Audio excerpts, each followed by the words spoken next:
Résuli Ouimar Tancredi Valvo est né à Rome, en 1980, de parents architectes et professeurs d'histoire de l'art. Le père était également professeur d'histoire de l'art à l'Académie des beaux-arts de Rome. Dès son plus jeune âge, il montre une forte propension pour les disciplines littéraires, picturales et musicales. Jusqu'en 1993, il vit en Italie entreprenant l'étude du latin et du grec ancien au lycée classique. En 1994, il vit pour une courte période en Afrique centrale, où il est invité à la résidence de l'ambassade d'Italie à Conakry, Guinée, alors dirigée par l'ambassadeur Ranieri Fornari. Il se rend également à Freetown, Sierra Leone. Il est particulièrement frappé par cette expérience, pour l'extrême pauvreté de la population locale, pour la pénurie de moyens de subsistance, pour le risque sanitaire et pour l'instabilité politique générale du pays, qui le voit sujet à de nombreux troubles civils, dus aux affrontements entre les gouvernements et des gangs de guérilleros antigouvernementaux. Peu de temps après son retour en Italie, l'ambassade elle-même sera en fait définitivement fermée, en raison du risque de sécurité excessif, et réinaugurée seulement en 2018. En 1998, il termine ses études classiques, premier du classement de son lycée, et avec les meilleures notes et distinctions. La même année, il sera récompensé, pour ce résultat, par un certificat de mérite et la remise d'un tirage dédicacé d'une œuvre de l'artiste Giosetta Fioroni, reconnaissance conférée par le président de la République italienne de l'époque, Carlo Azeglio Ciampi, et par le maire de la capitale de l'époque, Francesco Rutelli. En 1999, il est admis premier du classement au plus important conservatoire de musique de Rome, le Conservatoire de musique de Santa Cecilia, où il étudie la composition musicale expérimentale et compose des œuvres musicales interprétées avec orchestre. La même année, il commence ses études universitaires. Cette date marque cependant le début d'une période assez agitée. En fait, bien qu'il ait été admis à la faculté d'art, de musique et des arts du spectacle de Rome, et qu'il ait réussi les examens avec toutes les notes, il décide de se détacher des cours universitaires. Déçu par le contexte académique et par des méthodologies d'enseignement qu'il perçoit comme complètement séparées du monde authentique de l'art, il oppose un refus clair au contenu académique vide en entamant un parcours de formation indépendant. En 2007, il décide de déménager à Taipei, Taïwan, où il restera jusqu'en 2009. Il y approfondit sa connaissance de la culture asiatique et de l'art oriental. En 2010, grâce à ses nombreuses expériences professionnelles, il est appelé à travailler sur l'ensemble monumental du Vittoriano, Altar della Patria, Hôtel de la Patrie, Rome, le monument le plus important d'Italie, symbole de l'unité nationale et site institutionnel.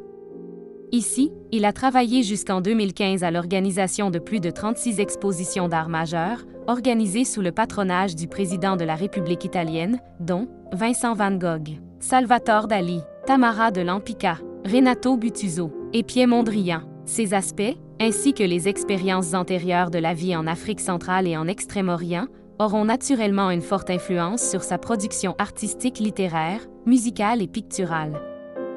À partir de 2016, il intensifie sa production picturale et symphonique, une production constamment active depuis 2004, en créant un atelier et un studio d'enregistrement. En 2018, il publie l'album de musique, Prélude. En 2021, il publie l'essai « Le mouvement des papillons », un texte philosophique aux implications fortement politiques, dans lequel il bouleverse tous les concepts de base de la vie quotidienne au niveau mondial et analyse en détail le thème du contact avec des sociétés plus avancées. La même année, il publie également le livre d'art « From Ishma Daeva to Katrina, Portrait of an Artist in 21 Paintings », une analyse critique stylistique, portant sur une sélection de ses premières œuvres picturales. Ces publications sont suivies, en 2022, par le roman « Yuko, inondation d'une rivière orageuse ». Il est actuellement actif dans la production picturale, dans son atelier à Rome. Style pictural. Valvo est le précurseur et le porte-parole d'un courant défini par l'artiste lui-même comme le reconstructivisme. Cette conception picturale est née en réaction aux dérives génériquement abstraites de type contemporain, les opposant de manière organique et chronologiquement conséquente. Le concept reconstructiviste affirme qu'actuellement la figure, en tant que présente dans la nature, ne représente plus un substrat réel, dont on fait simplement abstraction, mais un élément proche de l'abandon le plus complet. Une figure désormais désintégrée, molécularisée, atomisée, l'ombre d'elle-même. Partant de cette prise de conscience, le reconstructivisme souligne la nécessité profonde d'une récupération progressive de la figure elle-même, non par une simple relégation à un figurativisme stérile et aride mais, au contraire, par un effort intellectuel colossal, visant à reconstituer le élément figuratif, ainsi que livré et hérité de l'histoire. Il n'est pas possible d'ignorer le poids du passé. De même, l'expression picturale est un flux qui jaillit de l'intérieur. Néanmoins, il n'est pas possible de s'abstraire de rien, mais seulement de la réalité, de la nature, puisque c'est d'elle que s'acquiert d'abord l'expérience visuelle originelle, qui ouvre le processus à toute élaboration interne inconsciente. L'action reconstructiviste se projette donc vers l'avant, ressent le risque imminent d'un anéantissement expressif, et affirme haut et fort la nécessité de reconstruire de manière cohérente un contact indispensable avec le contexte réel, un pont entre soi et la nature. Nous ne sommes pas des pixels, des points ou des sphères lumineuses, mais des éléments physiques appartenant à un ensemble biofonctionnel et concret. Il faut absolument ne pas céder à la tentation de réduire la représentation à un écho vide et désolé du monde technologique moderne et de ses modes. Au contraire, il convient de reconstruire et de rassembler les fondements de l'expérience visuelle réelle, comme source irremplaçable de toute élaboration et construction intime. Une telle action est la conditio sine qua non, condition indispensable, qui ouvre la voie à tout type de prochaine étape, nécessaire pour aller plus loin.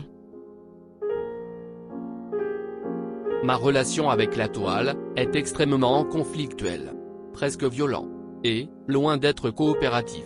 En peinture, la toile ne doit en aucun cas être respectée. Ça, nous oppose son refus catégorique. Le vide le plus absolu.